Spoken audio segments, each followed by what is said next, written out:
Kaixo, ongi etorria. Prismaren volumena kalkulatzeko erabiliko dugun formula hau izango da. Volumena berdin, oinaren azalera, bider altuera. Orduan, goazen pentsatzea galdetzen digutela adibidez, prisma honen volumena zein den. Zer egin behar dugu? Lehenengo atea behar dugu, oinaren azalera, eta gero altura. Orduan, honek zein txura du? Esaten badigute, hau dela trapezio bat, lehenengo trapezio bat atako dugu.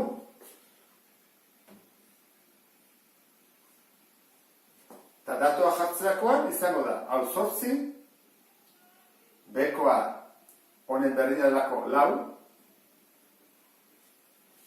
eta gero behar dugu altura. Altura da, bi oinen arteko distantzia.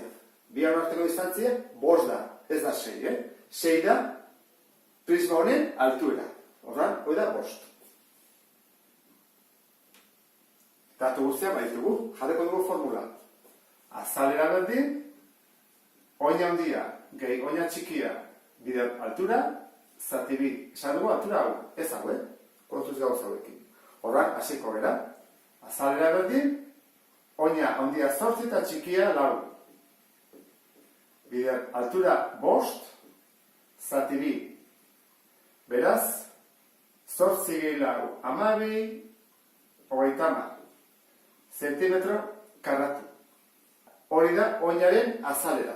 Orain beharko dugu beste formula hau jarri, eta oina badakigu zenbaren 30 zentimetro karratu, eta faltazego altuera. Bada prismaren altuera, 6.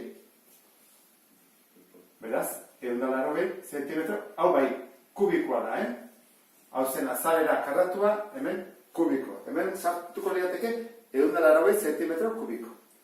Beste prisma honetan, esaten badigute goiko azalera berdina dela, eta hau ikusten zuzat zeia da.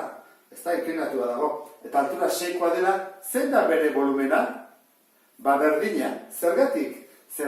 Formula izan da, volumena azalera bider altura. Zein da azalera berdina, ez da? Esan digute. Eta altura 6 eta hori 6. Beraz, honen volumena eta honen berdina izango da, altura berdina dutelako eta azalera ere bai. Eta honekin bukatzen dugu prismak. Beste bat arte, agur.